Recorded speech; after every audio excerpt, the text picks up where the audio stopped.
सताए जाने पर यादवों ने अपना राज्य छोड़ दिया और कुरुओं, पांचालों,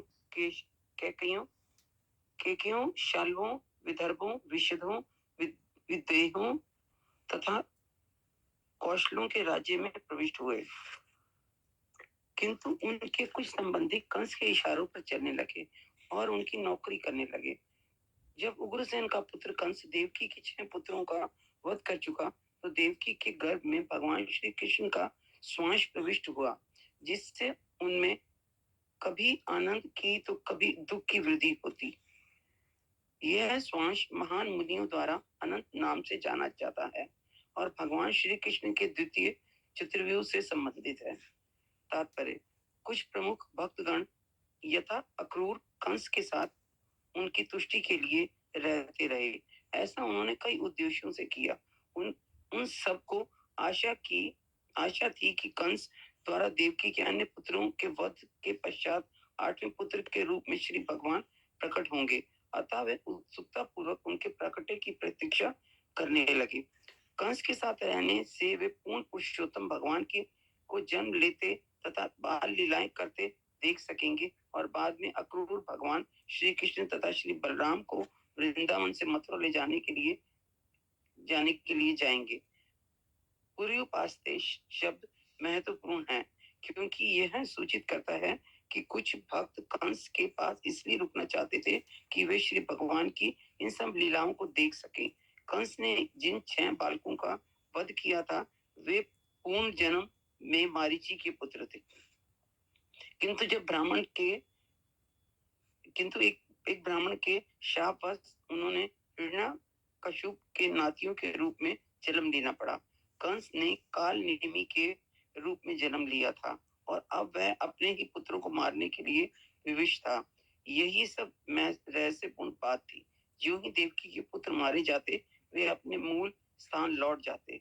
भक्तगण इसे भी देखना चाहते थे। सामान्यतः कोई भी व्यक्ति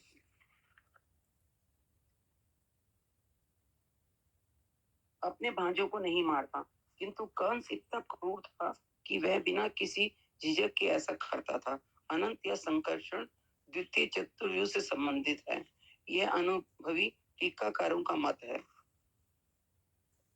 कंस के आक्रमण से अपने निजी भक्त यदुओं की रक्षा करने के लिए विश्रात्मा प्रतीक के परमात्मा की योग माया को इस प्रकार आदेश दिया। श्री शील सनातन गोस्वामी ने भगवान अपि विश्वात्मा विदित्वा कंसजम भयम की टीका इस प्रकार की है। भगवान स्वयं श्री कृष्ण है। कृष्णस्तु भगवान स्वयं। वे विश्व आत्मा अर्थात सबके परमात्मा है, क्योंकि उनका श्वास परमात्मा के रूप में विस्तार करता है। इसकी पुष्टि श्रीमद् भगवद गीता 13.3 में होती है। क्षेत्रज्ञं चापि माम विधि सर्वशेषु भारत। भगवान श्री कृष्ण सभी जीवों के क्षेत्रज अर्थात परमात्मा है।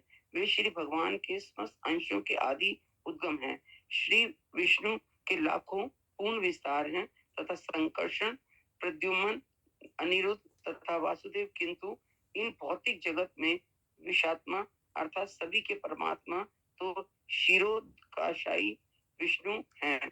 जैसा कि श्रीमद् भगवद गीता 17.61 में कहा गया है कि ईश्वरः सर्वभूतेषु हृदयेषु अर्जुन तिष्ठति। हे अर्जुन, परमेश्वर समस्त जीवों के हृदय में स्थित है।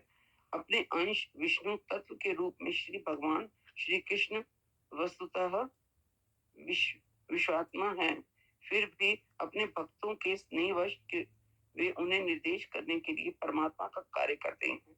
सर्वस्य चाहम हृदय सनिष्ठविष्टो मतः स्मृति ज्ञानन मनोपोहनम च।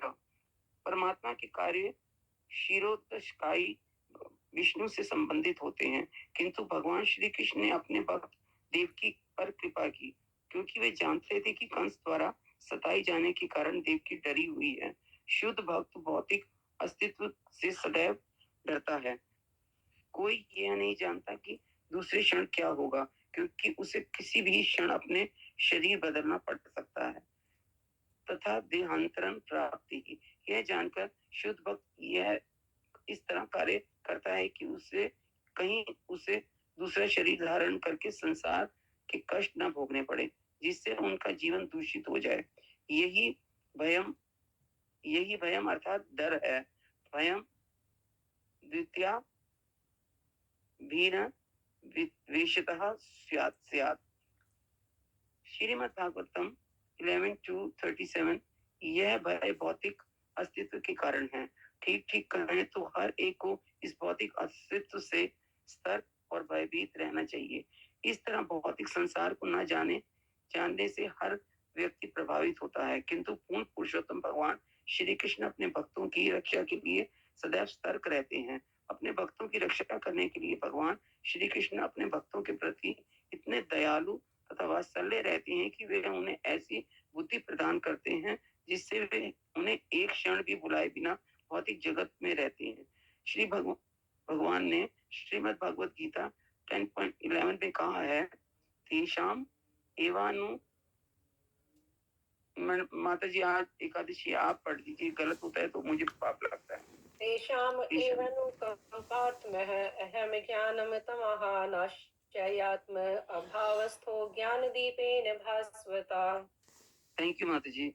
मैं उस पर कृपा के कारण उनके हृदय में रहकर ज्ञान रूपी दीपक से अज्ञान से उत्पन्न अंधकार को दूर करता हूँ। योग शब्द का अर्थ है कड़ी। कोई भी योग पद्धति पूर्ण पुरुषोत्तम भगवान से अपने टूटे संबंध को पुनः जोड़ने का प्रयास है। योग के अनेक प्रकार हैं, जिनमें वे भक्ति योग सर्वश्रेष्ठ हैं। अन्य योग पद्धतियों में पूर्णता प्राप्त करने के पूर्व विविध प्रकार की विधियां अपनानी पड़ती हैं, किंतु भक्ति योग तो प्रत्यक्ष होता है कि श्रीमद् भगवत गीता 6.47 में श्री भगवान कहते हैं, योगी नामपि सर्वेषां मद्गते अनान्तरात्मना श्रद्धावान भजते यो माम स मे युक्ततमो मतः। हरि बोल। Thank you. समस्त योगियों ने जो योगी श्रद्धा पूर्वक मेरी पूजा करते हैं, उनमें मुझ में निष्ठा रखता है, वह योग में मुझसे भली भांति जुड़ा है और वही सर्वोच्च है। भक्ति योगी के लिए अगले जन्म में मनुष्य शरीर मिलना निश्चित है, जैसा कि भगवान श्री कृष्ण ने कहा, शुचिनाम श्रीमताम गेहे योग भ्रष्टो अभजिता यते। योग माया श्री भगवान की आध्यात्मिक शक्ति है। श्री भगवान अपने भक्तों पर स्नेह के कारण निरंतर उनके संपर्क में रहते हैं, अन्यथा उनकी माया शक्ति इतनी प्रबल है कि वह ब्रह्मा जैसे बड़े बड़े देवताओं को भी मोहित कर देती है। अतः श्री भगवान की शक्ति योग माया कहलाती है, क्योंकि श्री भगवान विश्व आत्मा है। अतः उन्होंने योग माया को तत्काल आदेश दिया कि वह देवकी की रक्षा करें। माता जी और पढ़ लो कोई? और कोई होगा?